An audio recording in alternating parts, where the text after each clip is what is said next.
Je vais rapidement me présenter. Je vais ensuite prendre 10 minutes, un quart d'heure peut-être, histoire de chauffer un peu, mais c'est pas là où je suis le meilleur, pour démarrer sans questions-réponses.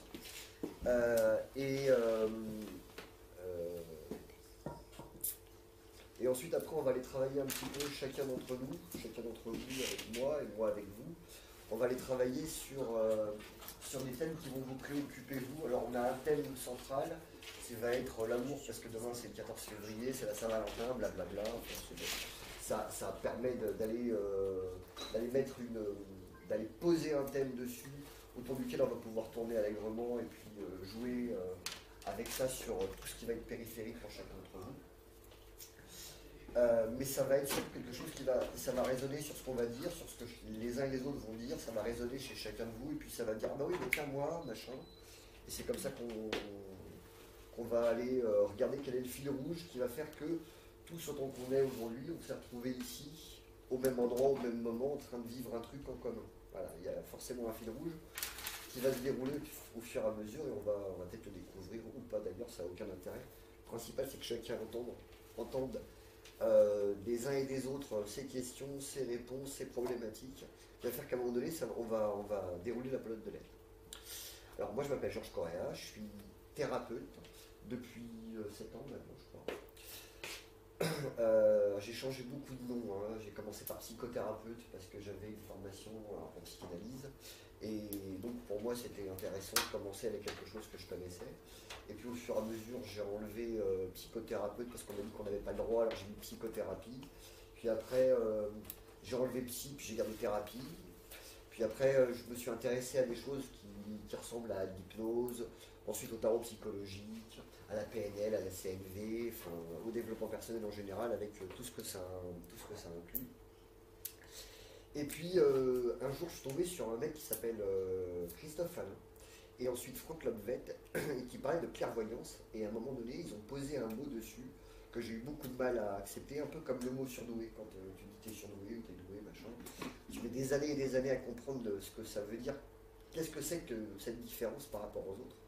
Pas comprendre que t'es pas plus ni moins, mais que t'es différent.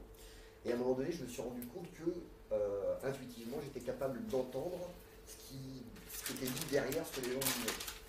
Et donc là, voilà, aujourd'hui, je fais thérapie et clairvoyance. C'est pas un don, comme on pourrait dire, t'es doué pour. Hein. C'est beaucoup de travail, mais comme ce travail-là ne coûte rien à faire parce que c'est quelque chose de naturel, finalement, pendant 12 heures par jour, plus toutes les nuits où tu es en train de penser à des trucs, à réfléchir et à comprendre comment ça marche, c'est énormément de boulot, mais comme c'est du plaisir, ça coûte pas en énergie, donc on a l'impression que c'est en bon. Comme on pourrait tous être charpentiers, si on se met à faire de la charpente, on fera tous de la charpente. Voilà. Donc ça c'est pour la petite histoire sur comment je bosse, et on va le mettre en pratique, on va voir un petit peu comment ça s'organise et comment ça s'emboîte. Voilà. Alors, sur le thème de l'amour, pourquoi l'amour?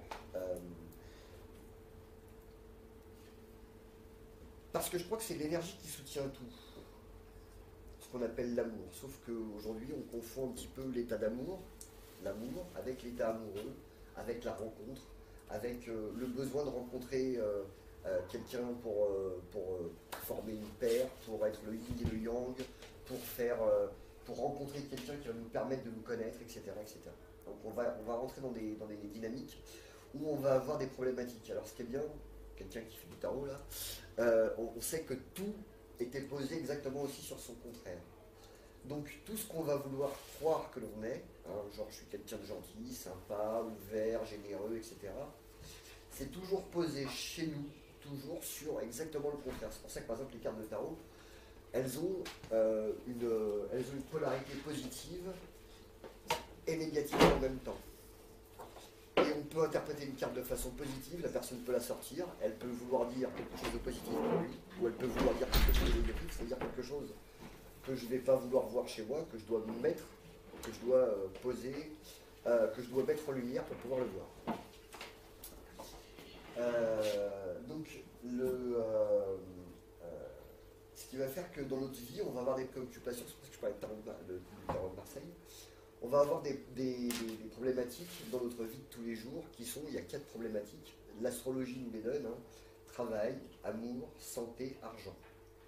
Ce sont les 4 problématiques d'humains dans lesquelles on va avoir à poser des réflexions chez nous, c'est-à-dire qui je rencontre, hein, l'amour, qu'est-ce que je fais comme travail, c'est-à-dire est-ce que je fais quelque chose qui me plaît, est-ce que j'aime ce que je fais, comment je dépense mon argent, et comment je m'aime moi, c'est-à-dire dans quel état de santé je vais être, c'est-à-dire la maladie va me permettre, avec les 3 autres, va me permettre de mieux me connaître et de mieux m'apprécier. Et quand je vais tomber malade, en même temps, cette maladie va m'obliger à faire autrement, et c'est ce qui va me permettre de guérir mon problème psychologique, c'est-à-dire mon positionnement dans la société, mon problème avec moi, mon positionnement avec moi, et mon positionnement avec les autres. Ça va jusque-là? Suivez. L'autre dans une envie de fusionner avec l'autre, c'est-à-dire on a envie de le rencontrer pour le découvrir, et ensuite une fois qu'on est avec, on va avoir tendance à vouloir défusionner pour pouvoir se retrouver. Hein. Et c'est le cycle de la vie, il est comme ça, c'est-à-dire que au départ, la rencontre, on croit qu'on rencontre l'autre parce qu'on l'aime et qu'on a envie d'être heureux toute sa vie avec, et malheureusement, on se rencontre, c'est mieux, on se rend compte souvent que finalement la rencontre avec l'autre c'est un partenaire qui va nous permettre d'évoluer. Et il ne nous fera jamais évoluer dans l'amour, parce que comme on n'en a pas assez pour nous, il est normal que l'autre nous tape dessus pour qu'on le découvre, ce truc-là. C'est fait pour qu'on s'aime nous. Hein. Et l'autre, il va venir nous faire travailler sur nos incohérences, il va venir nous faire travailler sur nos manques, nos faiblesses, nos fuites. Il va nous montrer à quel point on est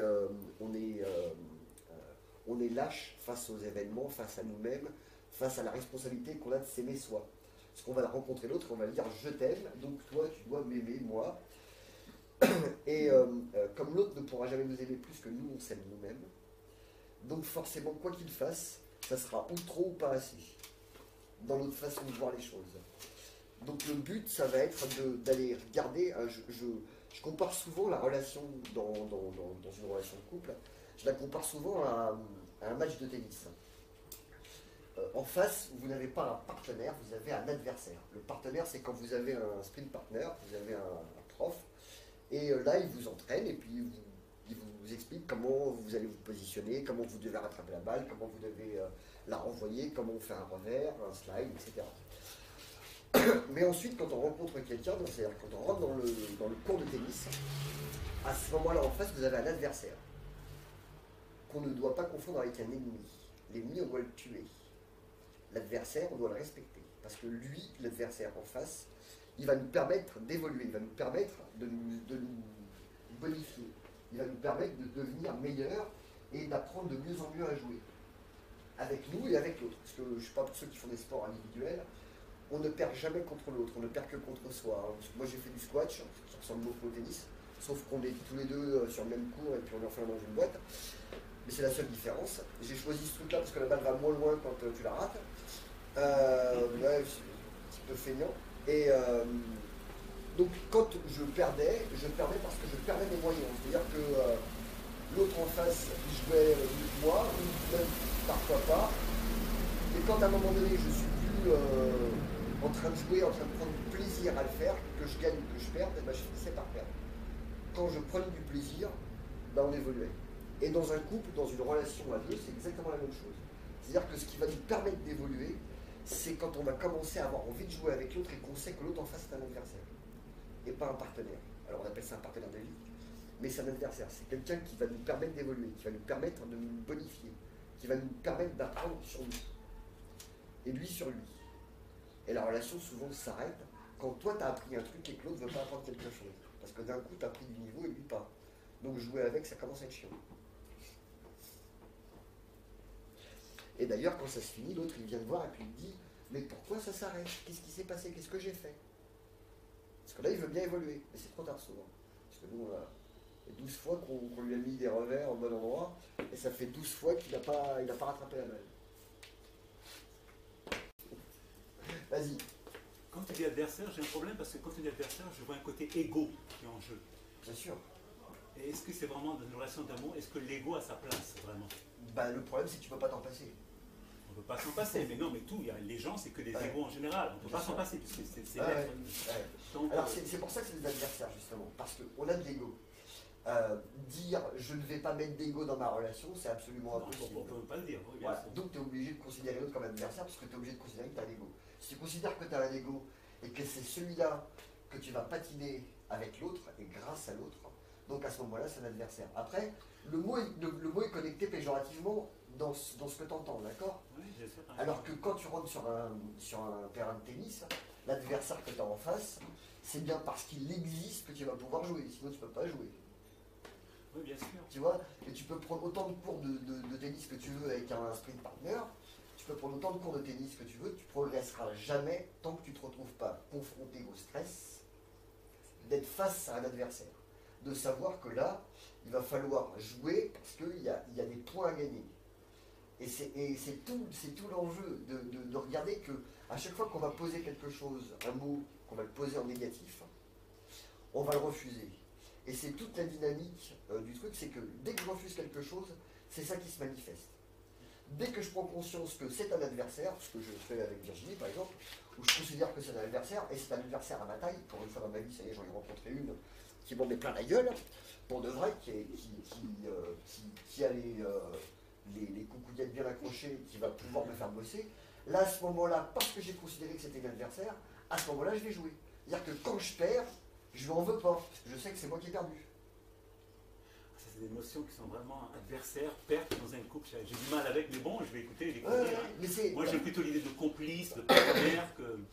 Bien sûr. Alors, adversaire, c'est l'ennemi, même si on ne veut pas inconsciemment un adversaire.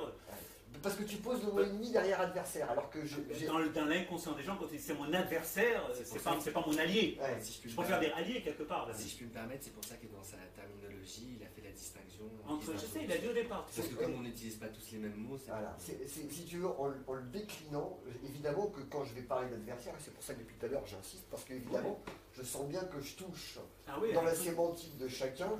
L'adversaire, c'est celui que je crois que je dois tuer parce que je le confonds avec l'ennemi. Comme tu as dit, je le confonds avec l'ennemi.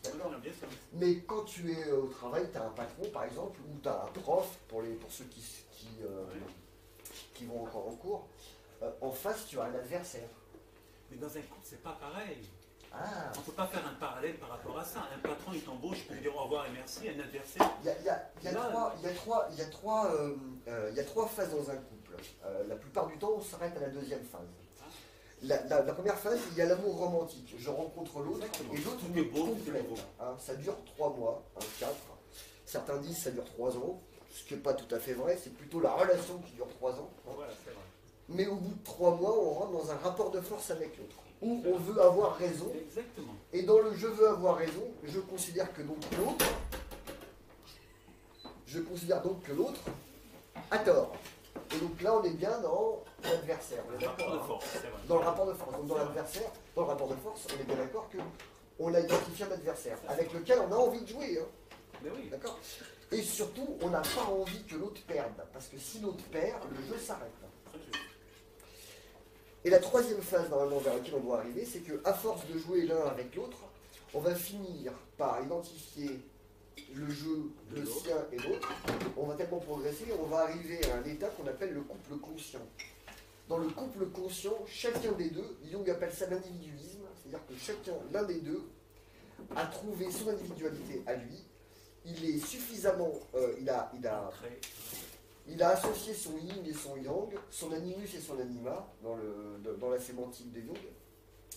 Et donc, comme il a réussi à trouver son féminin et son masculin en équilibre, finalement, l'autre, il n'a plus besoin de le combattre pour se connaître. Il est capable d'aller regarder ses côtés noirs chez lui, il n'a plus besoin que l'autre lui foute dans la gueule.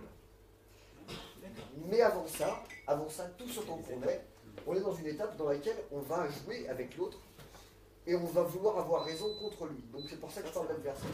Voilà. C'est là où le mot adversaire vient se poser dans la sémantique. Si tu parles de couple conscient après, là d'accord, là ça atténue le côté adversaire. Bien sûr, oui. Alors pour arriver au couple conscient, c'est quelque chose qu'on...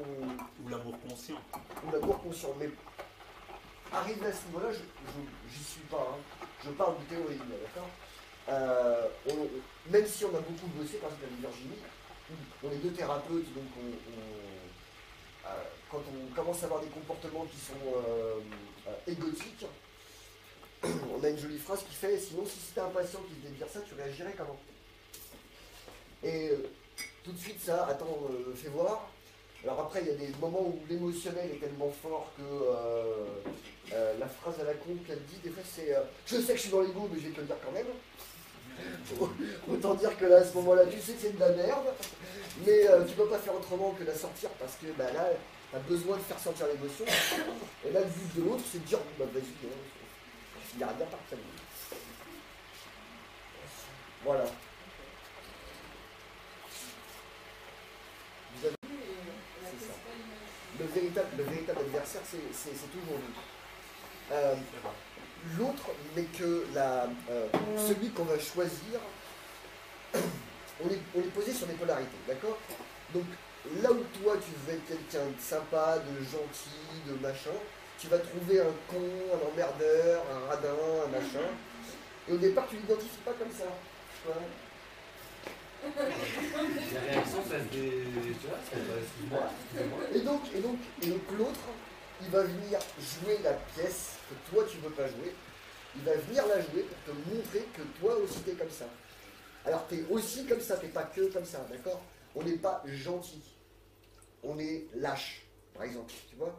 La gentillesse, elle est posée sur la lâcheté. Quand tu comprends que t'es gentil parce que t'es lâche, tu comprends que tu peux être gentil avec des gens avec qui tu as envie d'être gentil parce qu'ils sont sympas avec toi sur le moment, d'accord? Mais que si d'un coup, demain, ils deviennent cons, bah, tu vas être aussi con. Et tu n'auras pas le choix. Je veux dire, il va t'obliger à jouer la pièce. Enfin, on va s'obliger l'un et l'autre, les uns et les autres, à jouer la pièce. Notre problématique, c'est notre identification à ce qu'on croit être.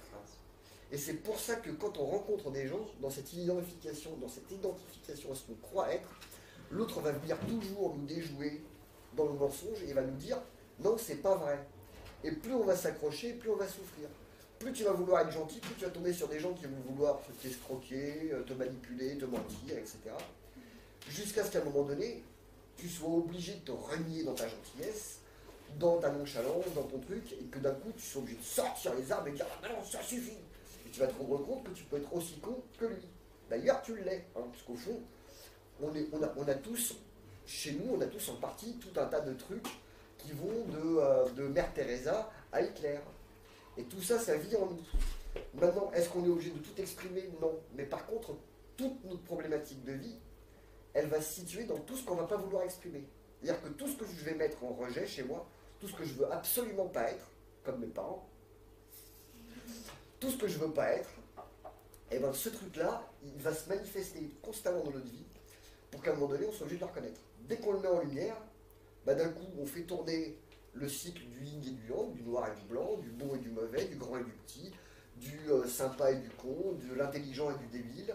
Et au moment où on accepte toutes ces parts de nous, bah d'un coup, pouf, ça tourne, la roue elle tourne et la problématique n'apparaît plus jamais. Maintenant, on va faire un tout petit peu d'alchimie, d'accord? Il y a ce qu'on appelle l'œuvre noire, l'œuvre blanc et l'œuvre rouge, d'accord? Alors l'œuvre rouge, j'en sais rien de comment c'est. On va dire que je commence juste à voir ce que c'est qu'un peu l'œuvre blanc pour avoir passé l'œuvre noire. C'est-à-dire que, qu'on le veuille ou pas, quand on vit, on est dans une structure initiatique. C'est-à-dire que on va vivre des expériences, des épreuves qui vont nous amener à un moment donné à être de plus en plus conscients de nous-mêmes. Qu'on en ait envie ou pas. C'est ça qui est génial, c'est que quand tu as téléchargé la disquette du jeu t'es en 2018, t'es en France, t'es à Montpellier, t'es un homme ou t'es une femme, t'as tel âge, t'as tel niveau d'études, etc. T'as téléchargé la cartouche, donc t'es en train de le vivre. T'as pas le choix de faire autrement que de jouer au jeu, d'accord? Pour les adolescents qui adorent jouer, quand tu ouvres la porte de la chambre et qu'ils sont en train de jouer à un jeu, ils sont là, fais chier, machin, l'autre il me casse les pieds, là, j'arrive pas à passer le gros méchant là avec son épée. Ils ont l'air de se plaindre, d'accord? Mais s'ils n'avaient pas envie de jouer, ils ont qu'un truc à faire, hein. Ils éteignent le bouton. Eh ben, pour nous c'est pareil, d'accord? Sauf qu'on peut pas, il n'y a pas de bouton stop, sauf à se jeter du haut d'un building. Mais il n'y a pas de bouton stop. Mais comme il n'y a pas de bouton stop, on n'a pas conscience qu'on a choisi de venir vivre, de venir jouer à ce jeu-là ici.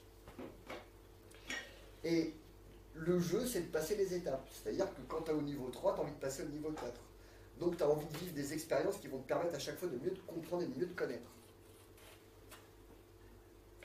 L'œuvre noire, c'est quand à un moment donné, tu fais un blackout, où tu vis une expérience douloureuse. Et cette période douloureuse, elle va reformater tout ton système. À ce moment-là, tu vas commencer à te poser des questions que tu ne te posais pas avant. Genre, est-ce que Dieu existe? Qu'est-ce que je fous là? Quel est le sens de la vie? Etc. Et là, à ce moment-là, au moment où tu commences à te poser ces questions-là, qui sont des questions existentielles, et là, on va revenir au thème central qui est l'amour, là, tu vas te demander pourquoi tu es là. Parce que tu as l'impression qu'il n'y en a pas d'amour. D'accord? Parce que tu découvres que pour de vrai, tout ce que tu avais posé dessus au départ que tu pensais être de l'amour, finalement, c'était que de la flatterie. Et comme le monde en face t'a répondu, t'es qu'un con, tu dis finalement, c'est tous des cons, c'est tous des méchants. Le monde, il est trop injuste. Et là, tu voudrais enlever la disquette. Tu voudrais mettre stop. Et tu te rends compte qu'il n'y a pas de bouton stop. Alors, ça passe par une maladie, par une dépression, par un licenciement, par un divorce, alors que toi, tu ne l'as pas vu venir du tout. Enfin bref, ça prend la forme que tu veux, ou à un moment donné, tu ne peux plus agir comme avant. Là, à ce moment-là, tu rentres dans ce qu'on appelle l'œuvre noire. C'est-à-dire que là, tu vas commencer à regarder à quel point tu es moche. Et ça va durer un temps certain, voire un certain temps. Ça peut durer assez longtemps. Et au bout d'un moment, tu vas finir par comprendre qu'à chaque fois que tu crois que tu vas résoudre un problème, il y en a un autre d'après. Et puis encore un autre, et puis encore un autre, et puis encore un autre. Et t'as beau dérouler, ça ne s'arrête jamais. Et c'est quand tu commences à comprendre que tu es en train de jouer dans un jeu vidéo, et que le but, c'est d'avoir des quêtes, et que donc le but, c'est d'avancer et de comprendre des trucs, et que quand il y a une merde qui t'arrive, tu te dis « Ouais, chouette, une quête supplémentaire », là, tu découvres ce que c'est que l'œuvre blanc. C'est-à-dire que dès qu'il t'arrive une merde, tu dis « Ouais, génial, un truc à comprendre ». Tu vois? Et là, à ce moment-là, tu commences à devenir de plus en plus responsable de ce que tu fais, parce que tu comprends que tu es le héros de ton propre jeu. C'est toi qui as choisi le jeu, c'est toi qui as choisi les méchants, c'est toi qui as choisi les niveaux, c'est toi qui as choisi d'y arriver ou pas y arriver au niveau, etc. etc. Et là, à ce moment-là, bah, tu commences à jouer l'œuvre blanc. Donc là, tu commences à devenir de plus en plus responsable.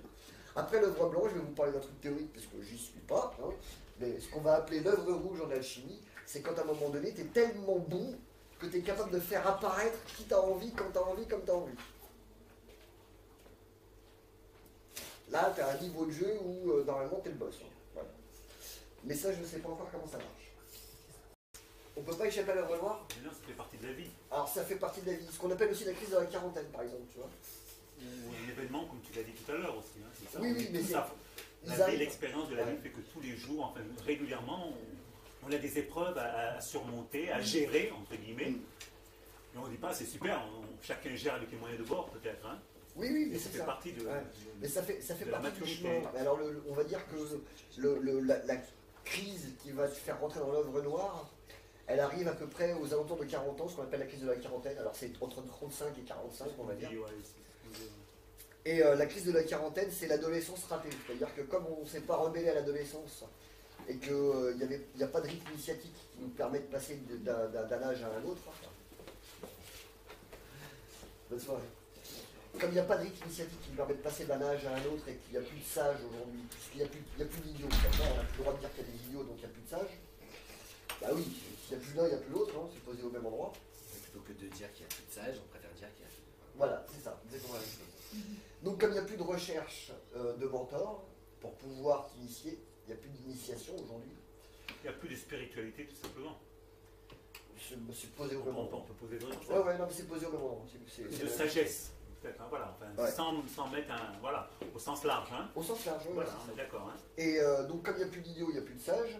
Comme il n'y a plus de rythme initiatique, on va le faire nous-mêmes. C'est-à-dire que entre 35 et 45, au moment de ce qu'on va appeler la crise de la quarantaine, on va poser le avoir et l'être. C'est-à-dire qu'on va comprendre qu'il y a deux auxiliaires et que les deux ne veulent pas dire la même chose. Jusqu'à 40 ans à peu près, on confondait avoir avec être. Donc on disait j'ai une voiture, donc j'ai une femme, j'ai une maison, j'ai une situation, etc. Et à 40 ans, finalement, on se rend compte qu'on a beau avoir de plus en plus, et qu'on a beau rajouter des pièces, et qu'on a beau acheter une voiture de plus en plus grande, et une femme de plus en plus belle, de plus en plus jeune, de plus en plus machin, on se retrouve toujours, hein, et encore, à vouloir plus, et à ne jamais savoir ce que c'est qu'être. Et donc là, on commence à aller dans une crise existentielle dans laquelle on va faire passer le « je veux savoir qui je suis » avant le « je veux savoir ce que j'ai », ou « je vais dire ce que j'ai ». Parce que là, ce que j'ai ne suffit plus. Dans la crise de la quarantaine, on découvre la difficulté à se mentir de plus en plus. Voilà, c'est là-dessus que ça se pose.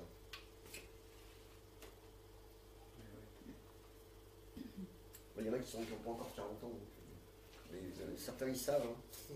Ça parle un peu, non? Ouais, hein, c'est cette espèce de crise un peu à la con là. Et on est obligé d'avoir subi l'épreuve du temps pour se poser ce genre de questions? Alors, oui et non. Ça peut arriver plus tôt, mais il y a un moment où elle finit par se poser. Ça se pose chez les hommes vers 35-45, chez les femmes, alors c'est plus tout à fait vrai, la généralité est plus tout à fait vraie, mais chez la femme ça va se poser plutôt vers les 50. C'est-à-dire que les hommes à 40... Hein? Pardon mesdames, la ménopause, je disais. Alors non, c'est quand les enfants partent de la maison.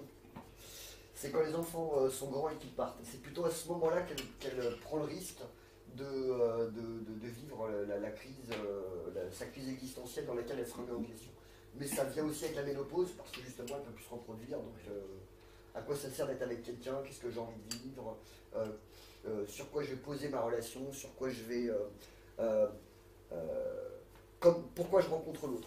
Voilà.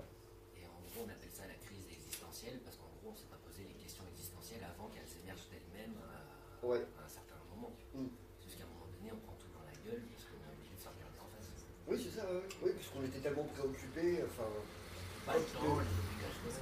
Dans une société, là, si on est dans une dynamique normalisante, ce qu'on va faire, c'est qu'on va se lever à 6h30 le matin tous les jours, on va aller travailler, on va bosser 7, 8, 10 heures par jour pour ceux qui aiment vraiment ça.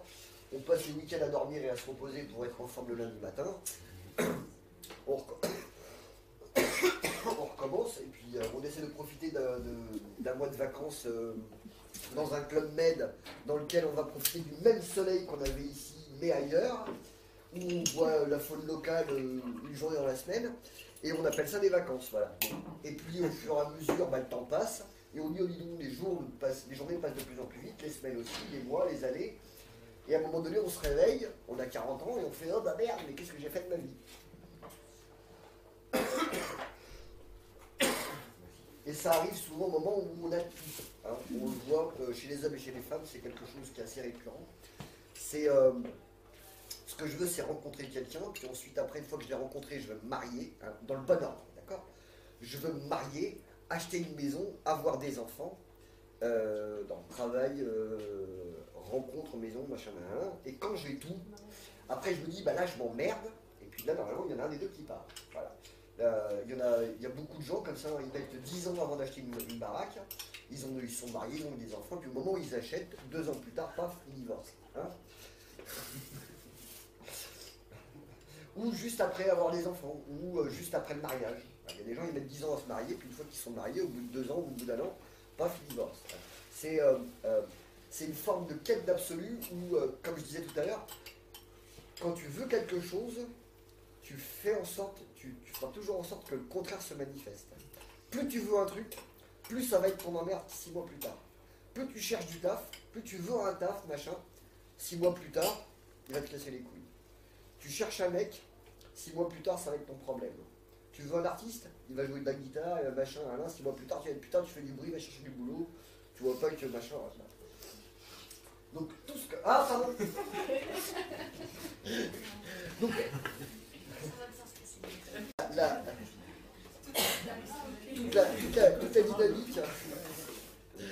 Toute la dynamique est de comprendre que si tout porte son contraire, c'est parce qu'on a tout en nous.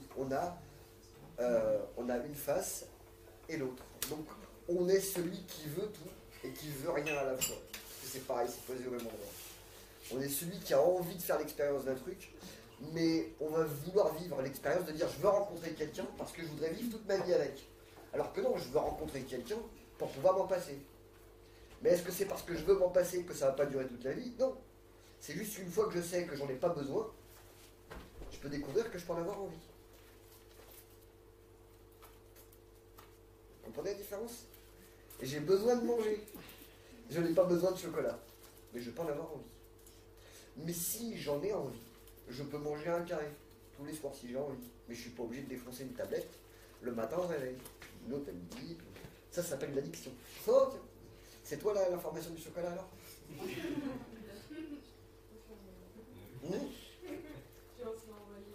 D'accord. Et donc, comme l'un est posé sur son contraire, au moment où je découvre que c'est pas du besoin mais que c'est de l'envie, à ce moment-là, je peux le rechoisir tous les jours. C'est-à-dire que si aujourd'hui j'ai envie de manger du chocolat, ben, je vais en manger, puis si j'ai pas envie, je vais pas en manger. C'est-à-dire que si ça se passe bien, eh ben c'est cool, je vais lui parler, on va partager des trucs, et puis si elle me casse les couilles ou si je lui casse les couilles, je vais dire bah là aujourd'hui je vais pas te voir. Pourquoi? Bah parce qu'aujourd'hui je t'aime pas. Mais j'ai le droit, ça veut pas dire que je l'aime pas, j'ai pas envie de partager ça, comme ça. C'est quand on croit qu'on a besoin de l'autre, qu'ensuite on se force finalement à rentrer dans des disputes et dans des conversations qui ont ni queue ni tête, parce qu'on vient travailler l'émotionnel, on vient travailler sa propre névrose, on vient travailler ses manques, la peur de la solitude, la peur de l'abandon, la peur d'être rejeté, d'être trahi, etc., etc. Toutes ces peurs-là, on va les travailler avec l'autre. Quand on a compris que derrière une peur, il y a un désir, c'est-à-dire que si j'ai peur d'être trahi, c'est parce que j'ai envie de le faire. Ah oui. Si j'ai peur de l'injustice, c'est parce que je suis moi-même injuste avec moi et avec les autres, etc. Dès que je commence à comprendre ça, et que je l'observe, hein, c'est pas quand je le comprends avec la tête, hein, d'accord, c'est quand je le vis. Au moment où je vois ça, ben, je ne le reproche plus à l'autre, parce que je comprends bien que l'autre ne me trahit pas. Je comprends bien que l'autre ne m'abandonne pas. L'autre ne me rejette pas. C'est moi qui ressens ça parce que j'ai besoin de le ressentir. L'autre, il est là juste pour me permettre de vivre une émotion. C'est dans la dernière vidéo que j'ai vue de Franck Lepet. Il dit il y a ton mari, il va te coucher avec la voisine. Alors après tu dis ouais, il m'a trahi. Non, non, il t'a pas trahi. Non, non. Toi, tu te sens trahi. Lui, il a juste fait l'expérience d'aller coucher avec la voisine. C'est toi qui te sens trahi. Lui, il t'a pas trahi. Il a juste couché avec la voisine. Nuance, d'accord? Donc, mais en le faisant, il t'a permis d'exprimer cette émotion qui était là, que tu avais besoin de ressentir pour pouvoir la libérer. Parce que ce truc-là, il datait depuis que t'es tout petit, parce que papa et maman un jour ils se sont engueulés, toi t'as perçu un truc, tu t'es senti impuissant face à ça et t'as gardé l'émotion tapis parce que t'avais pas le droit de faire du bruit, parce que si tu demandais, tu les mettais en porte-à-faux. Donc t'as gardé cette émotion en toi, puis à un moment donné, bah, il va falloir que dans ta vie, tu vives cette expérience-là pour que d'un coup, pouf, ça puisse exploser, que tu puisses vivre l'émotion, et puis une fois que l'émotion elle est sortie, bah, tu as libéré l'énergie qui était coincée. Et c'est ça qui va permettre la guérison. Que l'autre te fasse du mal.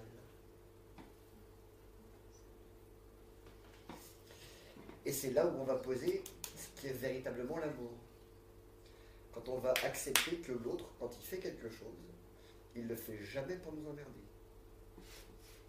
Parce qu'en étant lui-même, en acceptant de prendre des risques, de perdre, de machin, de trucs, en le faisant, il va te permettre à toi d'avoir mal, et en ayant mal, il va te permettre de te guérir émotionnellement.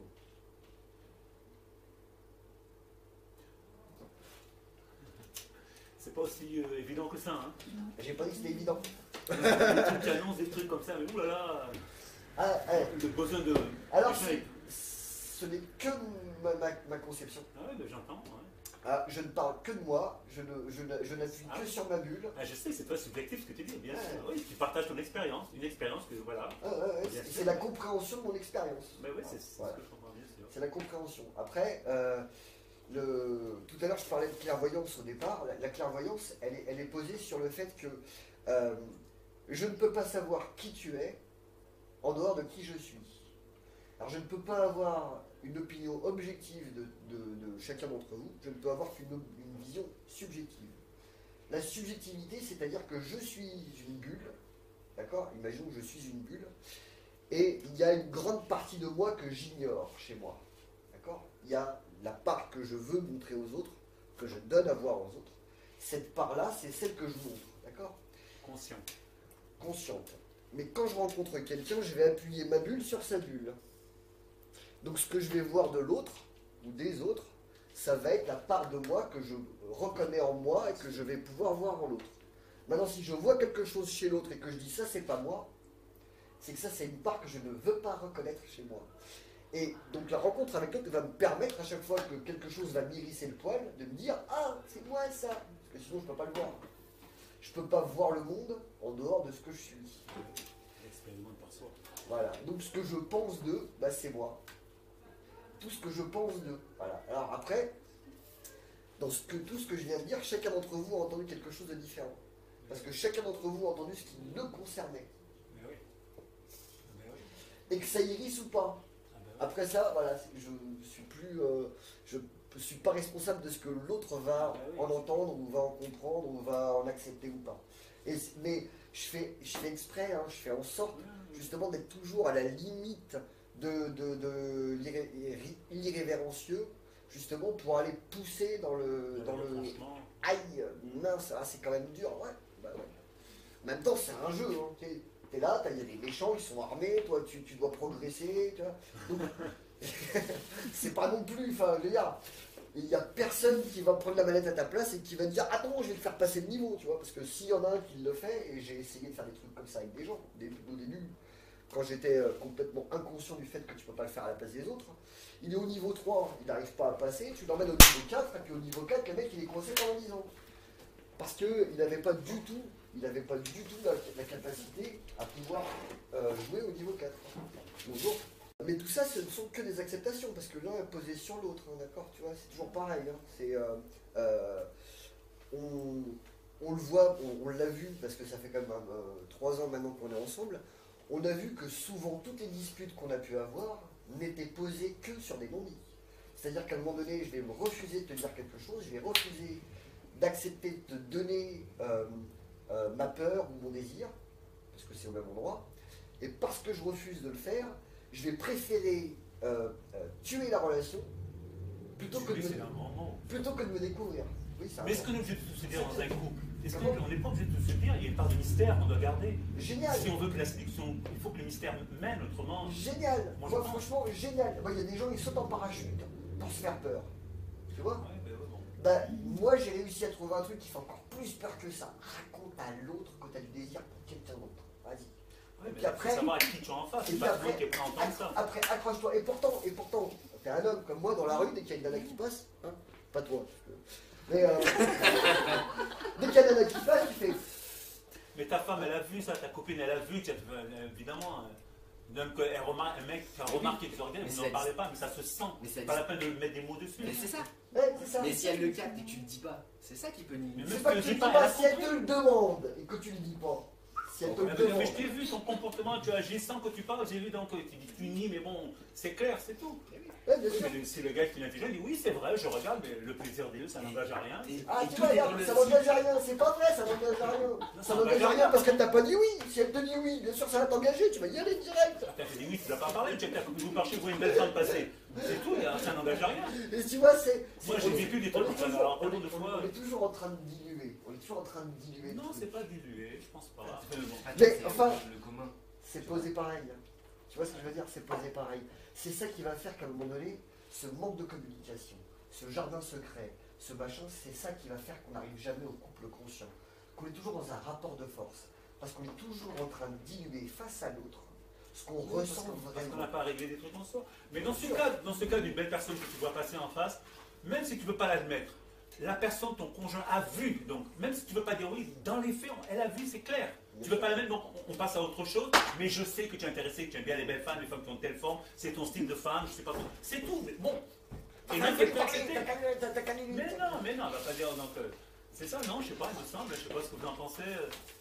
Dans le couple conscient dont vous parlez, en gros, un couple dans lequel tout se dit et tout, rien ne se cache.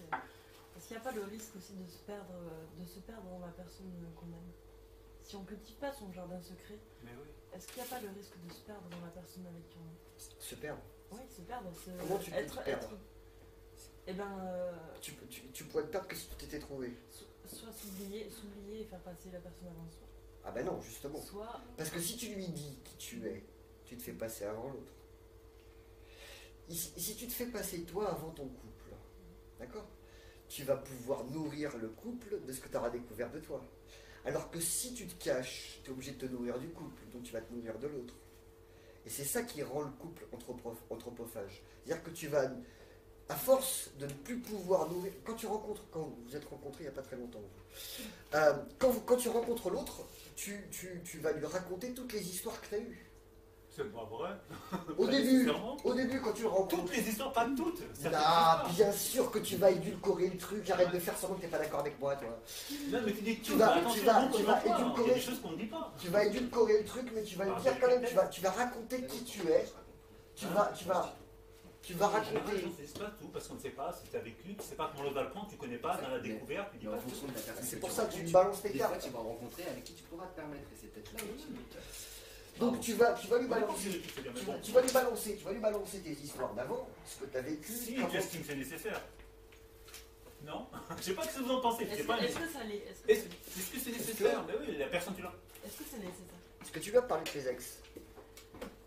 T'as été obligé à un moment, honnêtement. En tout cas, quelques-uns. Tu veux raconter quelques trucs. Est-ce que c'est nécessaire en fait? Est-ce que c'est nécessaire? C'est pas nécessaire, c'est que tu vas avoir besoin de te définir pour savoir si tu es d'accord avec qui tu es. Donc on se définit par rapport au passé qu'on a eu. Bien sûr, on se définit par rapport à son histoire. Est-ce que tu connais quelqu'un qui se définit autrement? Comment tu te définirais, tiens, on se rencontre? Dis-moi qui tu es. Tu vois? Je t'arrête tout de suite, si vous permettez. Les définitions, c'est des grandes prisons, c'est des grands murs. Il faut casser ce truc de définir. On ne peut pas définir. Il n'y a que les objets. Un être humain est un mouvement permanent. On ne peut pas définir les gens. Ça, c'est une erreur que la société fait. Tu définis-toi, qui tu exprimes-toi en toi. Mais attends, c'est aberrant. Je suis absolument d'accord avec ça. C'est pour ça que je pense qu'on n'est pas forcément rattaché à notre passé. Parce qu'on est perfectible et qu'on est toujours. On est constamment en mouvement. Mais quand tu viens. Est-ce que c'est nécessaire de donner sa définition à l'être avec qui? Ah, on ne donne pas sa définition, on donne son histoire. Et c'est comme on se définit par notre histoire. C'est un peu contradictoire. Soit on est des êtres historiques, soit on est des êtres perfectibles. Mais, ah bon? Perfectible, c'est dans le futur, et ton histoire, c'est le passé. Donc un être, c'est le passé, le présent et l'avenir. C'est surtout le présent et demain, parce que le passé est mort. On peut changer, est-ce que c'est nécessaire absolument de... Alors, je ne parlerai jamais de nécessité, je parle de fait. C'est-à-dire que ce que j'ai observé chez moi, et ce que j'observe chez tout le monde, c'est que c'est comme ça que ça se passe. C'est comme ça que ça se passe. Alors après, est-ce que c'est nécessaire? J'en sais rien et je m'en fous. Est-ce que c'est bien ou mal? J'en sais rien et je m'en fous. C'était pas mon propos. Bonjour. Non mais vas-y. Mon propos est de dire que c'est comme ça que ça se passe. Maintenant, est-ce que c'est bien? J'en sais rien. Est-ce que c'est mal? J'en sais rien. Mais je sais qu'à chaque fois que je rencontre quelqu'un, que quelqu'un me rencontre, je sais que dès que tu vas vouloir entrer dans une intimité avec quelqu'un, ce que tu vas faire, c'est que tu vas exprimer ce que tu as vécu et comment tu l'as vécu et pourquoi tu l'as vécu. Et tu vas te définir en partie avec ça. Et une fois que tu rentres dans l'histoire, ensuite derrière, tu ne peux plus raconter à l'autre les histoires des ex, tu ne vas pas ressasser constamment le truc. Donc à un moment donné, tu finis par ne plus rien avoir à dire puisque tu ne veux plus perdre l'autre. Donc tu ne peux plus lui dire quels sont tes désirs, quelles sont tes peurs, ou ce que tu ressens pour telle ou telle chose. Et ce qu'on va faire, c'est qu'on va arriver à un moment où finalement, ce qui se passe régulièrement quand le couple s'effondre sur lui-même, c'est quand on ne raconte plus que ce qui ne va pas.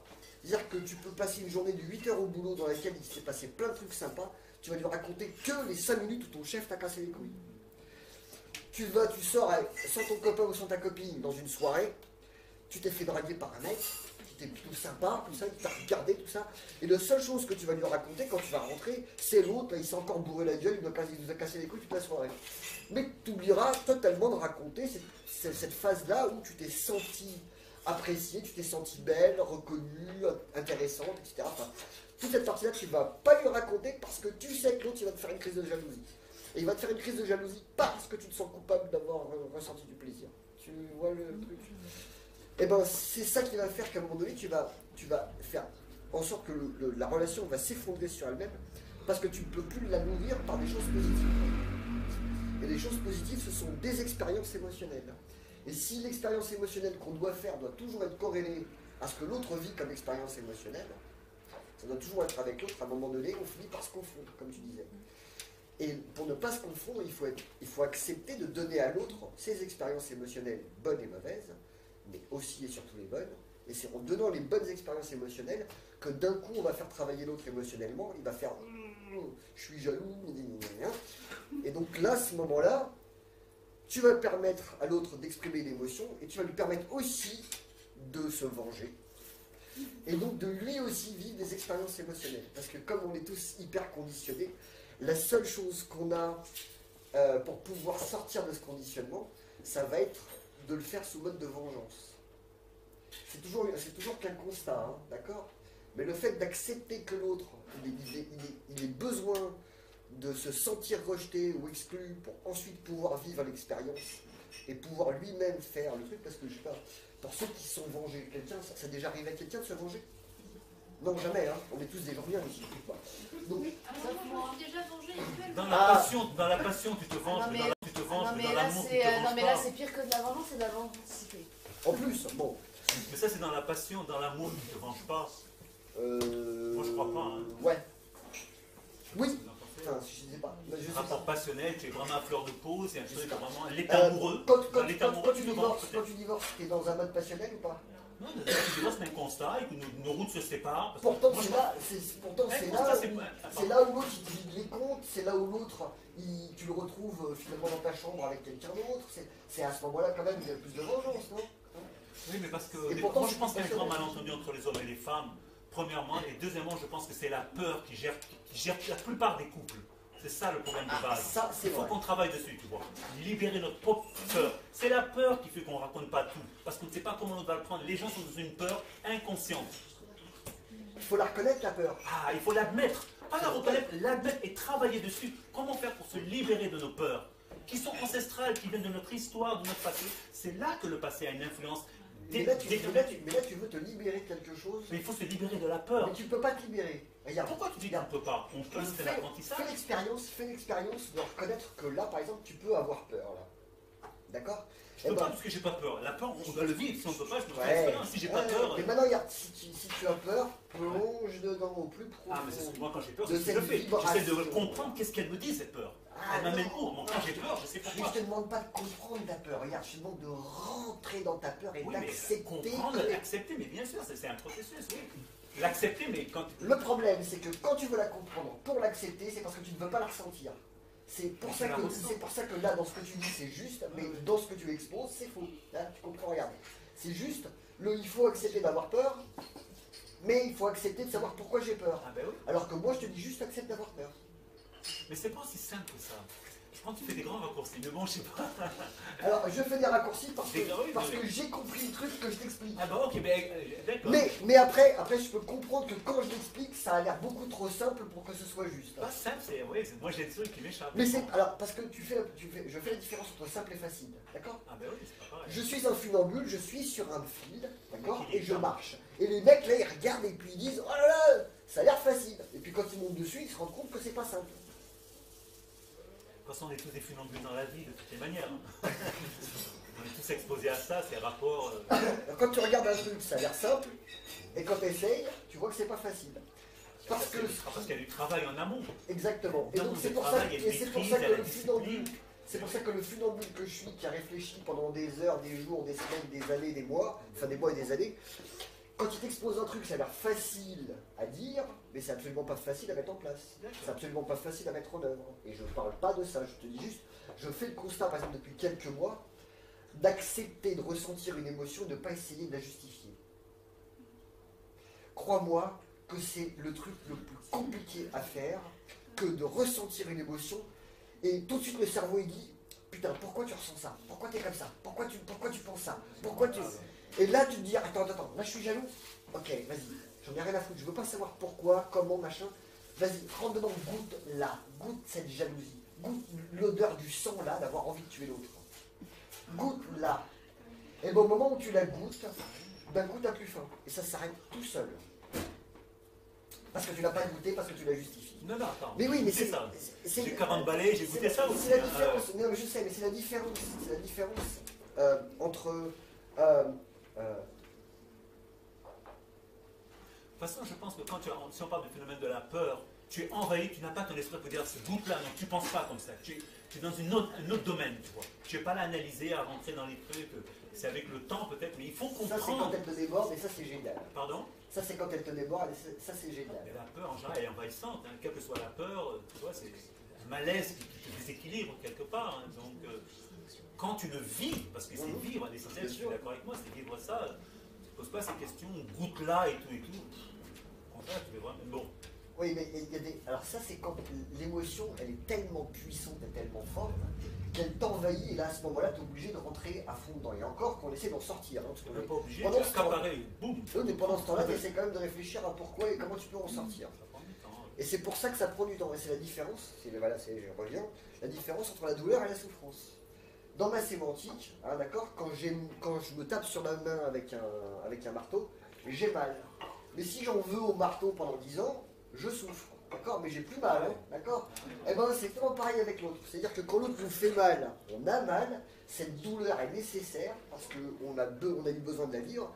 Maintenant, si on continue à lui en vouloir pendant 10 ans ou 20 ans, là, on a un problème, hein. Là, on a envie de souffrir. Mais là, par contre, c'est notre libre arbitre qui nous dit, moi, j'ai pas envie d'accepter que l'expérience, c'est moi qui l'ai voulu, hein, ou que ça pouvait m'apporter quelque chose. Hein. Tu vois. Je crois que j'ai pas tout à fait répondu à ta question aussi. Oui, dis-moi. Mais du coup, est-ce qu'il n'y aurait pas une forme de masochisme émotionnel? Ça, c'est bien dit. Oui, bien sûr, oui, qu'il y a un masochisme. Alors, c'est posé sur le fait que nous sommes de bonnes personnes. Nous sommes des gentils. Nous sommes les gentils. Donc, comme nous sommes les gentils, il faut bien qu'il y ait de l'autre côté des méchants. Parce qu'on ne peut pas être gentil s'il n'y a pas de méchants. On est obligé. Il faut qu'il y ait quelqu'un qui nous fasse du mal pour qu'on soit gentil. Le gentil est posé sur la victime. Donc la victime doit toujours rencontrer un bourreau qui va lui permettre de vivre le fait qu'il est gentil. C'est pas juste. On va dire, hein? Et de devenir après le bourreau par esprit de vengeance. Bah, bien sûr. Parce qu'une pièce, elle a deux faces. Hein, sinon, c'est pas une pièce. Tu vois. Mais donc, on a un masochisme parce qu'on veut être des gentils. Si d'un coup on accepte d'être et gentil avec des gentils et méchant avec les méchants, là à ce moment-là on va jouer à Armageddon avec tout le monde. Mais comme on n'a pas envie, parce qu'on veut toujours être du beau côté de la pièce, à ce moment-là on est dans un masochisme. Ce que tu appelles le masochisme, il est posé là-dessus. Mais du coup, est-ce que, parce que souvent en rencontrant des couples, ils disent très bien heureux, ils disent qu'il y a une espèce d'équilibre, qu'il n'y a pas justement une partie entre guillemets plus forte que l'autre, dans le sens où il n'y a pas une partie qui serait, quand j'ai une partie c'est une personne, plus dominatrice au sens de personne, enfin pas au sens du sexe, au sens du sexe, au sens sur l'homme dominateur ou la femme dominatrice, un des deux qui serait plus dominateur et qui dévorerait un peu l'autre émotionnellement. Absolument impossible. Tu peux rencontrer qu'un partenaire à ta taille. Et justement, de un, est-ce possible? Et de deux, est-ce possible d'être amoureux, de vivre une relation sans souffrir et surtout sans supprimer son individualité, sans être aligné par l'autre? Parce que quand on rentre dans une dynamique de couple, on s'aliène un peu à l'autre dans le sens où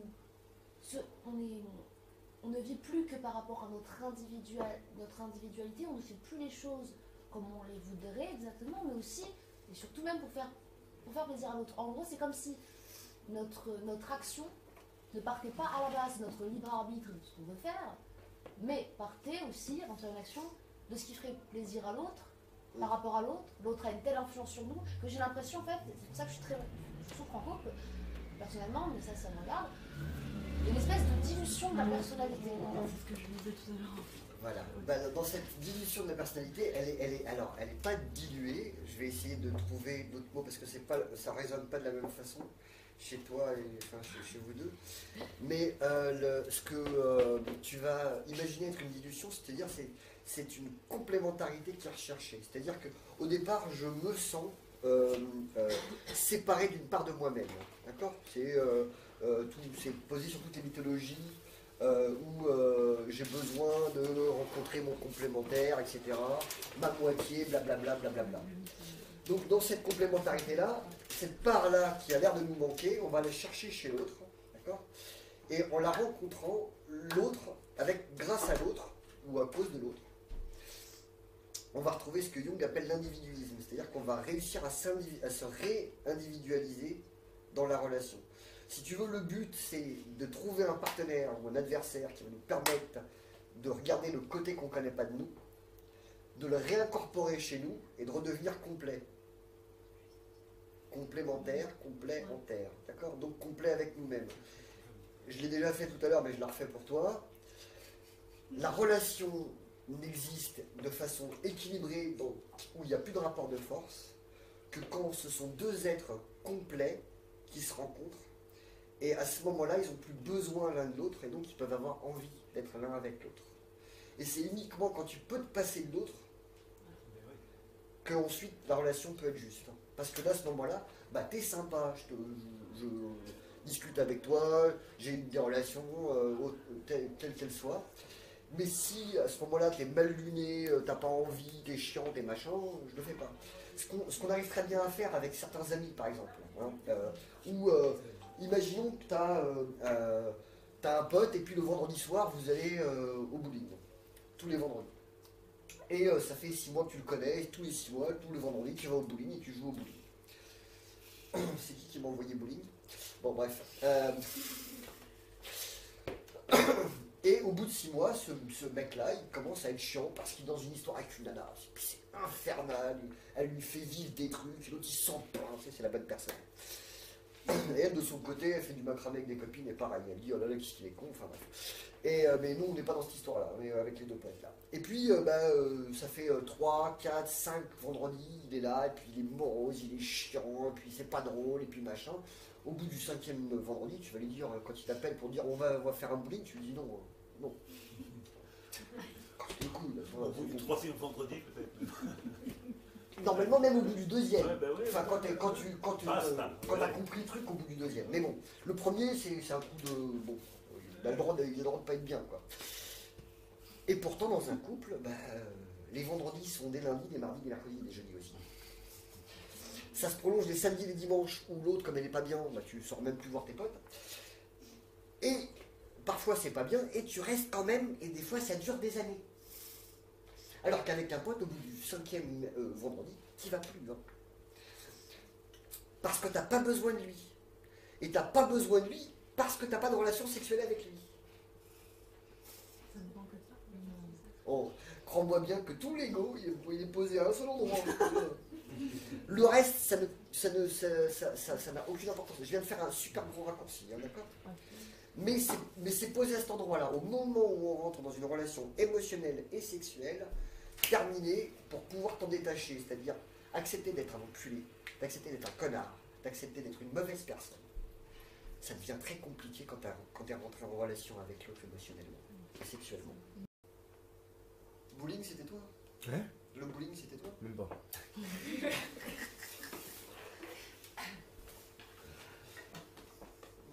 ça se trouve, c'est juste à ça. Avec les boules ?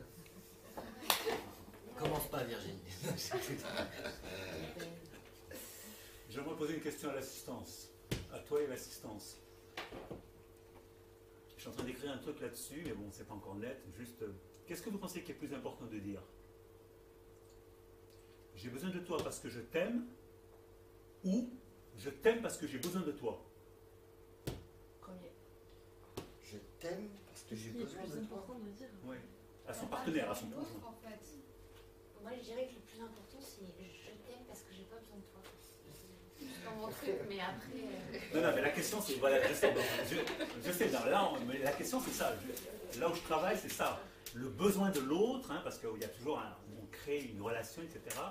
Enfin, le dilemme que je pose, où je travaille dessus, c'est vraiment, je t'aime car j'ai besoin de toi, ou j'ai besoin de toi parce que je t'aime.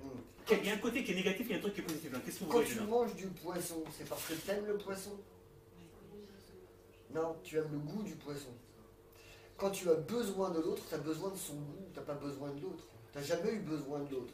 C'est ça, répondez à la question. Chacun voit, qu'est-ce qu'on dit par rapport à ça? Il y a plein de gens qui confondent le truc. Je sais pas si les deux sont... c'est un dilemme. Hein, repose pas sur la... Moi j'ai l'impression que les deux reposent sur la même chose, parce que dans les deux il y a du besoin, donc... Parce que c'est dans les mêmes termes.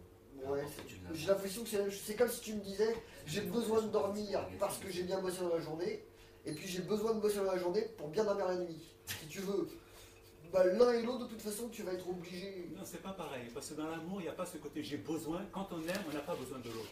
Oui, mais dans les deux phrases, il y a besoin dedans.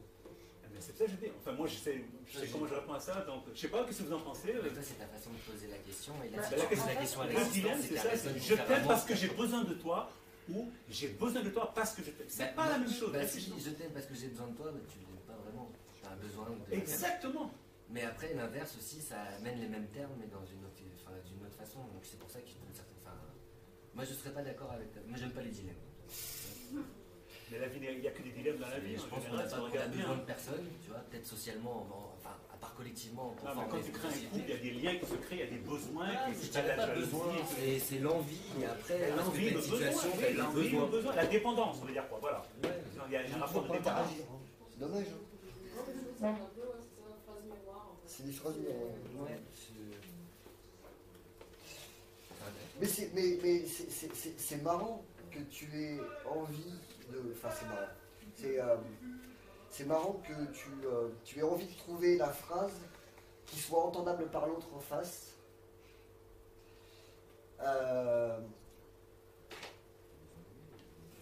Tu vois ce que je veux dire? Tu veux trouver la bonne réplique qui va faire que en face, ça va répondre comme tu as envie.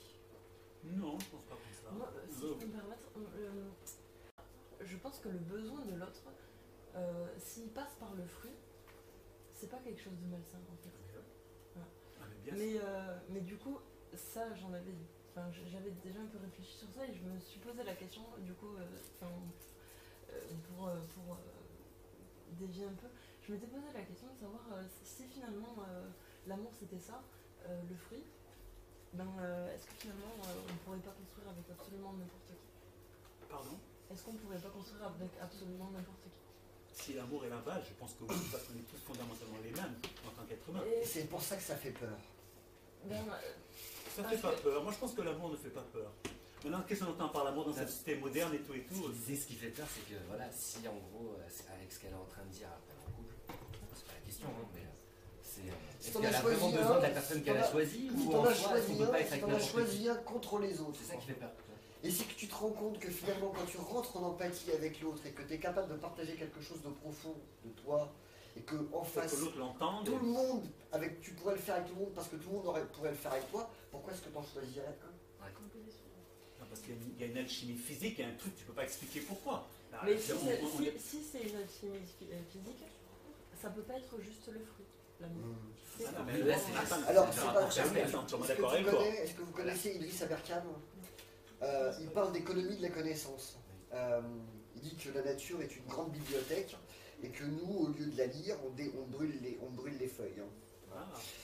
Oui, t'as un bouquin, au lieu de le vendre au poids du papier, tu loues la connaissance qu'il y a dedans. Tu vas te faire beaucoup plus de pognon qu'en allumant le feu avec. Je vais faire un parallèle avec l'économie de la connaissance de l'amour, qui est pour moi un peu la même chose.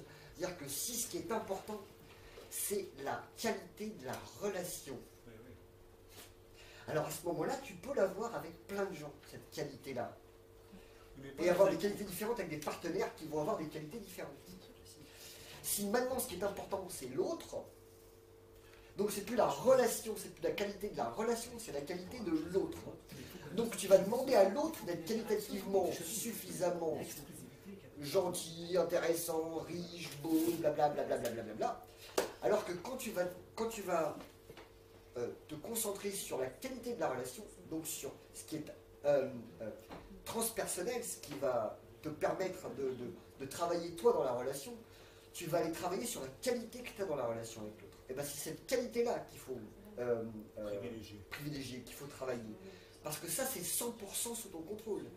Tu es 100% responsable de ta part de la relation. Il y a une écharpe entre deux personnes. Peut-être, enfin, je ne sais pas si je vais dire la même chose que vous, mais peut-être que dans le fait de voir comme ça une relation comme quelque chose de possible avec absolument n'importe qui, c'est peut-être rester à une hauteur un peu trop idéaliste. Alors, idéaliste et pas réaliste. Ouais, bien sûr, idéaliste. Mais parce que il y a n'importe qui et il y a tout le monde et c'est pas les mêmes. Ouais. Tu vois, attends, juste, je vais finir. Le n'importe qui, ça serait n'importe qui. Le tout le monde, c'est ce que tu vois. Parce que si tu regardes dans la rue passer des gens et que tu fais pas attention, on est pas en train de faire un truc. Tu dis combien il y a de personnes qui sont passées, tu vas en compter 10, je vais en compter 15, ou le contraire, et on n'aura pas vu les mêmes. Parce que j'aurais regardé ceux qui appartiennent à mon monde, et tu auras regardé ceux qui appartiennent au tien. Et ce ne sont pas de n'importe qui. Ce sont des gens que tu avais besoin de voir, parce qu'ils avaient une information inconsciente à communiquer avec toi.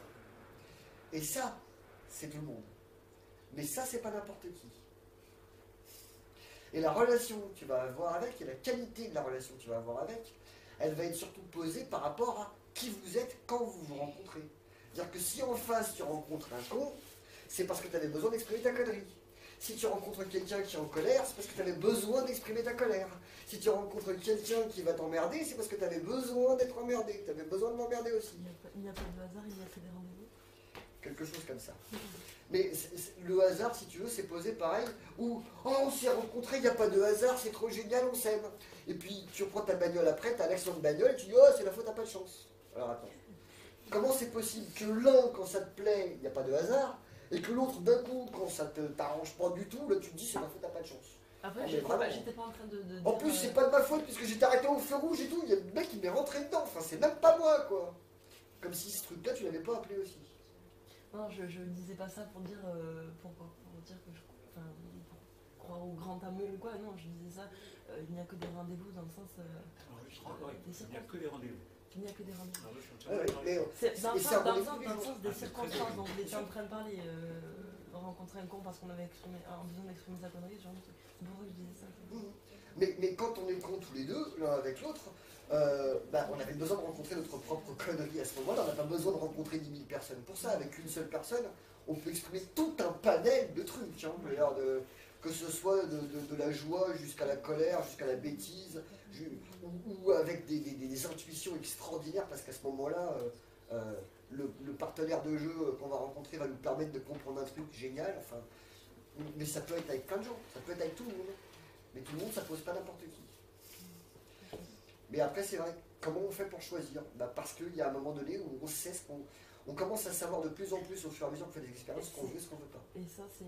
Enfin, je sais que moi, c'est une réflexion qui m'angoisse pas mal, mais c'est que savoir ce qu'on veut, c'est totalement anti-philosophique en fait. Si tu sais ce que tu veux, tu découvriras jamais aucune synchronicité. C'est-à-dire que synchronicité, c'est-à-dire que tu n'auras jamais l'expérience de découvrir quelque chose auquel tu ne pouvais pas t'attendre. La synchronicité, c'est quand tu vas quelque part et que tu rencontres quelqu'un que tu ne pouvais absolument pas rencontrer à cet endroit-là. Et cette personne-là, elle a une information pour toi que tu avais besoin, que tu cherchais et que tu l'avais cherché partout. Mais là, à ce moment-là, tu ne t'y attendais pas. Et c'est là, à ce moment-là, qu'il arrive. Et ben, c'est quand on est capable d'accepter qu'on ne sait pas ce qui va se passer demain, qu'on accepte de ne pas programmer ce qui nous arrive, de ne pas vouloir savoir, de ne pas s'identifier. Tout à l'heure on parlait d'identification à son histoire. Quand d'un coup on arrive à se désidentifier en partie de son histoire, d'un coup on fait apparaître des choses qui seront totalement improbables. Oui, voilà, ouais. Alors savoir ce qu'on veut, c'est vouloir l'avoir demain. Savoir ce qu'on veut, pardon. Ah non, pardon, c'était peut-être que des fois, souvent, ça marche dans l'autre sens. Pas savoir ce qu'on veut. Je suis d'accord avec toi quand tu dis qu'on sait ce qu'on veut, c'est anti-philosophique, parce qu'en gros, c'est un peu, voilà, on se conforte dans ce qu'on sait, ce qu'on aime, ou quoi que ce soit, sans s'ouvrir à l'inconnu, ce qu'il essayait de dénoncer avec la synchronicité. Mais souvent, à travers l'expérience de la vie de tout un chacun, on apprend plus à identifier ce qu'on ne veut pas, ou ce qu'on ne veut plus, plutôt que ce qu'on veut. Enfin, je sais pas si c'est tout à fait subjectif, je ne dirige pas en vérité générale. Mais après, c'est si on se couvre, si on s'intéresse, si on colle toute son énergie à faire en sorte de ne pas vivre ce qu'on veut pas, normalement, c'est ça qu'on attire. Oui, c'est là on en revient. À force de doter ce que l'on veut pas et de savoir, à force de savoir ce que l'on veut pas, on arrive à ce qu'on veut. C'est comme un entonnoir au final. C'est ça, voilà. Donc savoir ce qu'on veut d'abord, c'est savoir ce qu'on ne veut pas. Et alors que là, comme elle disait, si on part du principe on cherche ce qu'on veut, bah, tu te dispenses de toutes les expériences annexes qui t'auraient pu te permettre de découvrir qu'est-ce que tu aimais ou n'aimais pas vraiment. Après, c'est posé sur un problème, par exemple, qui s'appelle le haricot. Tu vois, si t'aimes pas les haricots alors que t'as jamais goûté, tu peux pas savoir ce que t'aimes pas. Tu comprends? Et la plupart du temps, il y a plein de choses qui sont posées sur le je ne veux pas ça, mais je ne sais même pas ce que c'est. Et c'est pour ça que c'est un petit peu compliqué. C'est l'expérience qui va faire qu'on va acheter ce qu'on veut. Alors quand dans l'expérience, si tu as vécu un truc que tu voulais et que tu te rends compte que tu n'en veux plus, là à ce moment-là, tu sais que c'est pas ça que tu veux. Mais parce que tu as fait l'expérience de croire que c'était ça que tu voulais. Quand tu crois que tu sais que tu veux pas quelque chose mais que tu n'as pas expérimenté, tu ne sais pas. C'est-à-dire que c'est exactement ça que tu veux. Parce que c'est là-dessus que tu vas poser ton truc. Le raciste, il a très peur de l'inconnu. D'accord? Mais en même temps, il en a très envie. C'est-à-dire qu'il est toujours friand de nouvelles choses. Mais il a besoin de les contrôler. L'homophobe, pareil. Il est hyper attiré par le même sexe que lui. Mais il en a très peur. Et lui, il va poser son expérience de ce qu'il veut dans le « je le veux pas ». Mais il croit qu'il sait ce qu'il veut pas, mais il ne le veut pas parce qu'il n'a pas fait l'expérience d'eux et qu'il ne veut surtout pas faire l'expérience d'eux. Et donc quand quelqu'un te dit je ne veux pas ça, donc ça je sais que je ne le veux pas, quand tu regardes ce que ça vibre, j'attends que ça.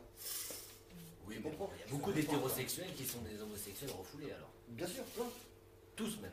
Bah, non, moi je dirais pas homosexuel refoulé, je dirais juste curieux et pas en mesure de l'assumer tout simplement. Le problème c'est pas le passage à l'acte. Non. C'est l'acceptation.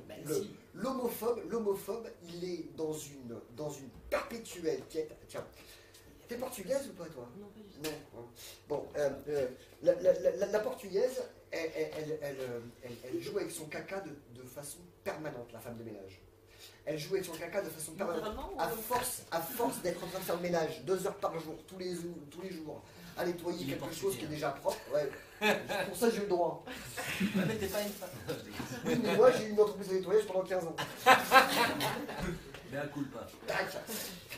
Donc, en jouant à faire le ménage 2 heures par jour, tous les jours, elle joue avec son caca. Donc, son côté scatophile, elle peut l'utiliser de façon positive en disant « Regarde, j'ai nettoie ». Tu vois, les autres, c'est tous des clochards, ils sont tous sales. T'arrives chez les gens, là, chez tout dégueulasse partout. Ils font pas le ménage, chez des porcs, là, c'est des cochons. Et donc je peux aller voir le cochon chez l'autre parce que moi je crois que je ne le suis pas. Pourquoi? Je ne peux pas identifier ce que je suis, c'est-à-dire ce côté qui aime jouer avec ça. D'accord? C'est l'enfant qu'on a privé de jouer avec son caca quand il était petit. Je ne peux pas l'identifier chez moi, donc je vais l'identifier chez les autres. Et je vais, pour pouvoir me désidentifier de ce que je regarde en disant ça, c'est pas moi. C'est de la frustration en fait. Je fais le ménage 2 heures par jour, mais ça me permet de jouer avec. Ouais. Ah, mais ça ne t'est pas un peu dur dans ce genre de remarques? Si. Ça n'a pas vraiment un peu dur parce que la c'est française, vraiment elle n'a pas dégueulasse de dire un de truc pareil. elle n'a pas de formation, elle le fait parce que c'est le seul truc qu'elle fait ici. Elle ne maîtrise pas la langue, elle est. Est-ce que j'ai dit que c'était Non, mal? Excusez-moi, parce que là on part d'un cliché à un autre, et si c'est pour l'enrichir, Non, effet boule de neige négatif. Alors, mais est-ce que j'ai dit que c'était bien ou mal? J'ai dit que c'était une façon. Non, elle n'a pas d'éducation. Non, attends, maintenant. On parle de ma mère quand même. Mais là, donc tu parles ça, tu fais un cliché qui est vraiment. Non, parce qu'on ta mère, elle a bien fait de la merde.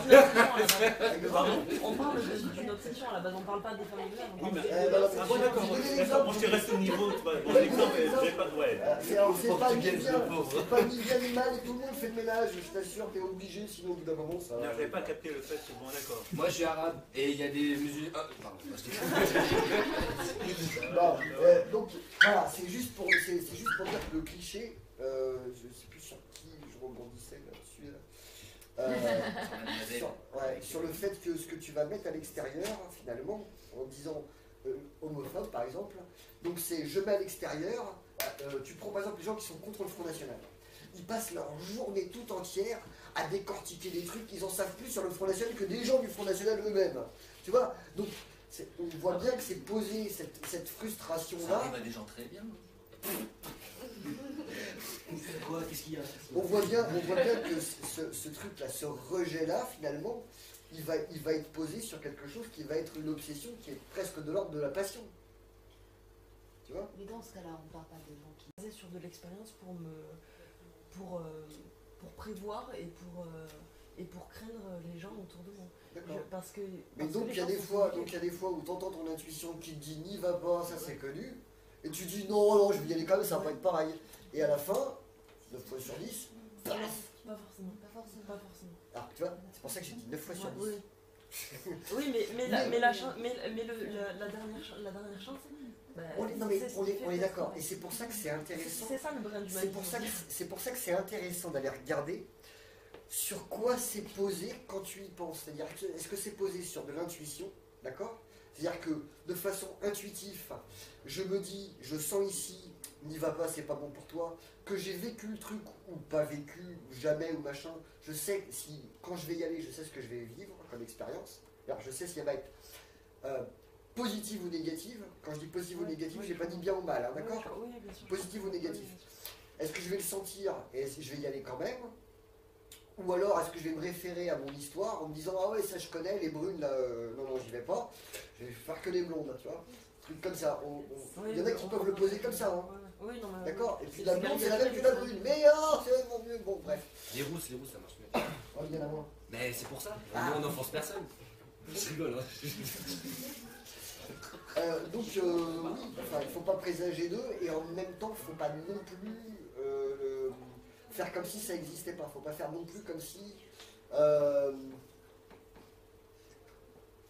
Le plus compliqué c'est de faire la différence entre l'instinct et l'intuition. C'est-à-dire que l'instinct de survie va faire que chat échaudé, crâne eau froide.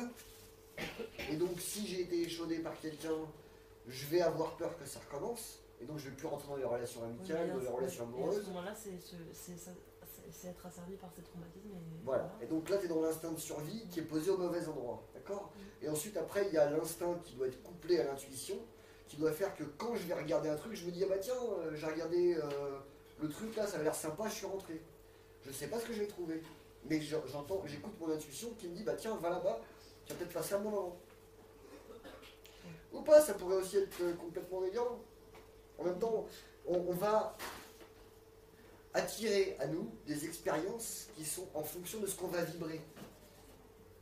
Maintenant, si on veut se culpabiliser et dire « Oh mon Dieu, j'ai encore vécu des trucs pourris, j'ai encore rencontré un con, puis l'autre il m'a volé, puis l'autre il m'a trahi, puis l'autre il m'a trompé, j'en ai marre de tout ça à l'extérieur. » Bon, ça c'est la première phase. La deuxième c'est « Ah, je suis encore pas bien calé avec moi-même, je suis pas encore suffisamment...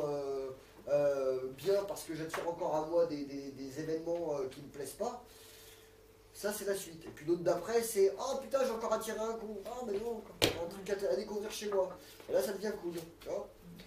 Maintenant, est-ce qu'on doit... Ouais, est-ce qu'on doit... Le problème c'est que dans ce que j'entends des fois, souvent, il y a beaucoup de bien ou de mal. C'est-à-dire est-ce que je dois... Est-ce qu'il faut faire? Est-ce que ça doit être posé comme ça? Si je fais comme ça, qu'est-ce que j'ai comme résultat? En fait, la question c'est qu'est-ce qui est le plus vivable? Enfin, ça s'entend, je veux dire, la notion de bien et de mal, je pense qu'on est d'accord sur... philosophiquement parlant, il n'y a pas de bien ou de mal, d'accord? Il y a des trucs qui font du bien et des trucs qui font du mal. Agréable, ça dépend du système philosophique auquel tu Oui, c'est vrai. Voilà. Oui, ça. Oui, bah. Si t'es Nietzschéenne, c'est sûr qu'il n'y en a pas. Je suis pas très calé en philosophie non plus, tu vois, mais bon, par-delà le bien et le mal, c'est ce que ça m'inspire. Tu vois ce que je veux dire? Si t'es platonicienne, par exemple.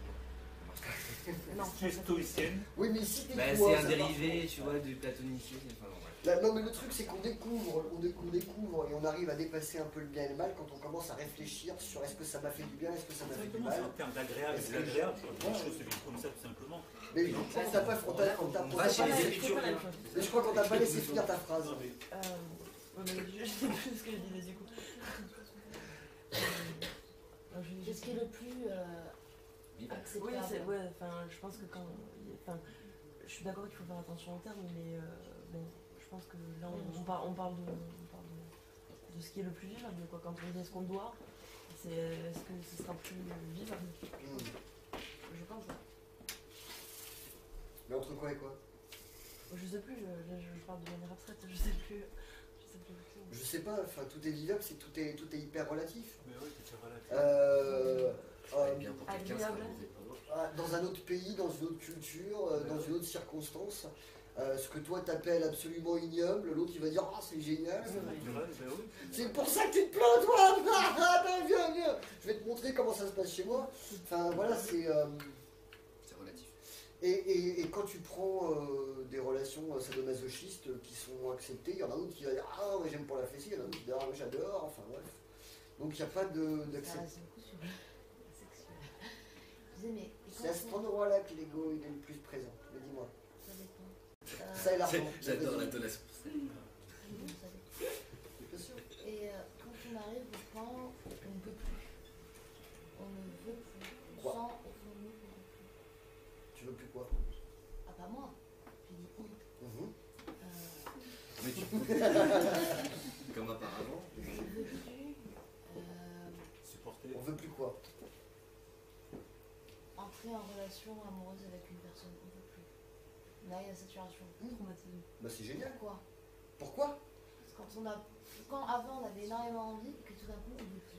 Avec la même personne? T'avais envie, puis après t'as plus envie avec la même personne? En général. Bah, en général, ce que tu vas faire, c'est que tu vas plus rentrer en relation amoureuse avec une personne jusqu'à ce que tu rencontres quelqu'un et que ça te submerge totalement, que tu sois obligé de le faire quand même, que tu aies envie ou pas. La vie elle se chargera de te dire que t'as tort, mais. On peut pas le faire si on n'a plus envie. Dans le sens où, pour rencontrer une personne.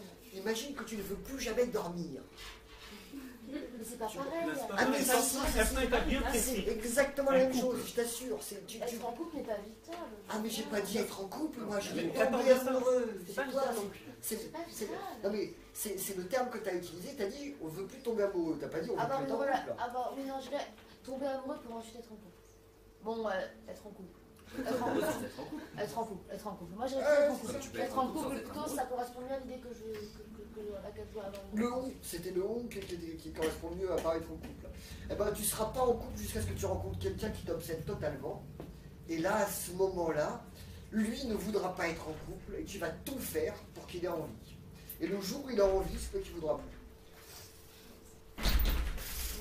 Mais c'est. Là, on reste dans le rapport où il y en a toujours un qui aime plus que l'autre. Mais le problème, si tu veux, c'est que tu penses être tellement plus intelligente que toutes les parts de toi. Si tu veux, ta part consciente, elle représente quoi, 5-10% grand max, d'accord? Le reste, tous tes comportements, toutes tes envies, tes désirs, tes trucs, tout est posé sur quelque chose qui fait partie de l'inconscient. Ça représente entre 90 et 95% de ton existence. Donc quand toi tu poses avec tes 5 petits pourcents, moi j'ai compris que, moi je sais que, moi je veux pas que, moi j'ai envie de ci, moi j'ai envie de ça, il y a 95% derrière qui poussent et qui disent que vas-y raconte ce que tu as envie de toute façon, si tu dois faire l'expérience, tu la feras. Et ça c'est, si on n'a pas compris qu'on s'échappe totalement à soi-même, qu'on ait envie, tu peux border le truc comme tu as envie, avec, tu prends une nana, elle est moche, tu la mets dans une maison à la campagne, elle a pas de permis, elle a pas de boulot, parce que tu as peur qu'elle te trompe. Il y a un mec, 2 ans plus tard, il construit une baraque juste à côté, et il va niquer avec elle tous les jours, pendant moment où tu vas être au boulot. Et t'auras beau avoir préparé tout ce que tu veux pour pas que ça arrive.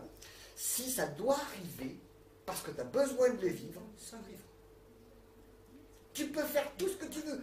Tu peux te couper les deux mains pour pas être en couple. Tu peux te rendre moche autant que tu as envie pour que personne te désire. Le jour où tu vas rencontrer celui qui va te permettre de te montrer, de te prouver que tu avais tort, le jour où il va arriver, tu vas faire « Eh ben merde ». Je te donne un exemple qui m'est personnel. J'ai 15 ans, pour moi le plus important c'est une vie de couple réussie. Et je rencontre des femmes et à chaque fois j'essaye de faire un truc et je me dis putain mais j'y arrive pas ou quoi, je suis trop con ou c'est l'autre. Alors bon, ma réponse à moi c'était c'est l'autre, hein, d'accord, parce que c'était pas moi, moi je réfléchissais quand même. Bah oui. Bah, c'est ironique. Non. Quand tu réfléchissais que c'était pas lui. Non mais je réfléchissais parce que j'étais brillant. Et donc hein? Tu faisais de la lumière, papa? Ouais. C'était un lampadaire. Et donc, je faisais en sorte et j'essayais de trouver la solution et la réponse à cette problématique-là pour avoir une vie de couple réussie.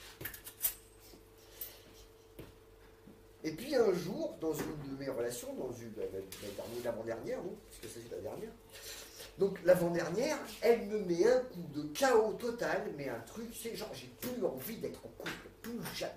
Là il y a un truc qui craque chez moi qui fait, j'ai plus besoin, j'ai plus envie, c'est fini. La prochaine qui va m'attraper, tu dis, elle n'est pas née. Hein, il va falloir qu'elle se lève tôt le matin et qu'elle se couche tard le soir. Au moment où j'ai dit j'en veux pas, elle est arrivée en me disant, et tu sais quoi, moi non plus. J'ai dit, oh c'est génial, eh ben viens si on se tenait la main pour dire que tous les deux on veut pas. Et on a passé 2 ans et demi à vivre ensemble et à dire à tout le monde qu'on n'était pas en couple. Tu comprends? Mais on couchait ensemble, hein. Et on vivait ensemble. Et pourquoi vous disiez à tout le monde qu'on n'était pas en couple? Bah parce que c'était flippant. Tu rigoles, on avait dit quand même, on avait dit qu'on n'était pas en couple parce que le couple c'est le truc enfermant dans lequel on ne voulait pas rentrer. On a même... En fait c'est les mots que vous voulez pas accepter. Qui a dit que le couple était quelque chose d'enfermant dans lequel je ne voulais pas rentrer? Comment? Qui a dit que j'avais dit que le couple était quelque chose d'enfermant dans lequel je Qui a dit? Bah moi. Oui mais c'est pas ce que j'ai dit. Attends, regarde. Tu vois là, je viens de toucher ta structure. Tu t'es senti concerné par quelque chose qui est mon expérience. Donc c'est que je parle bien à toi. Comme quand tu vas au cinéma, que tu ressors, tu dis j'ai adoré ce film t'a parlé. Et il t'a parlé à toi, il n'a pas parlé de toi. Parlez de toi aussi. Mais s'il a parlé de toi et que tu t'es senti concerné et que tu as dit ah, dis donc, j'ai pas aimé du tout la façon qu'il avait parlé, c'est parce que ça t'a touché toi. Donc dans mon expérience, et qui n'est que la mienne, dans mon expérience, on a dit pendant 2 ans et demi qu'on n'était pas en couple parce que justement on ne voulait pas s'enfermer dans l'étiquette couple. Et c'est pour ça qu'on avait dit qu'on ne voulait pas être. Et à un moment donné, on a dit, attends, merde, quand même, on a tout essayé, polyamour, machin, bordel.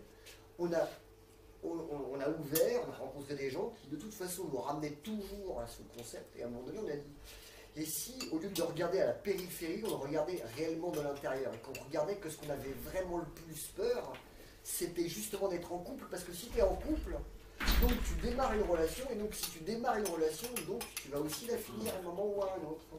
C'est-à-dire que tout ce à quoi tu vas donner naissance, tu vas aussi à un moment donné être obligé de le tuer. Donc ça va mourir. Comment? Comme les enfants, pareil. Quand tu donnes la vie, tu donnes la mort. Non mais tu la donnes quand même. Quand tu donnes la vie à quelque chose, tu le tues aussi en même temps. Tu vas lui donner. Parce que la mort est dans la vie. Bah oui, parce que c'est la même chose, c'est posé dans le moment. Donc quand tu acceptes que tu vas rentrer dans une relation, et que cette relation-là, ça va être une relation d'amour, une relation de couple, peu importe, au moment où tu vas faire naître quelque chose, bah tu vas aussi accepter qu'à un moment donné, ça se termine. Ouais, c'est cool.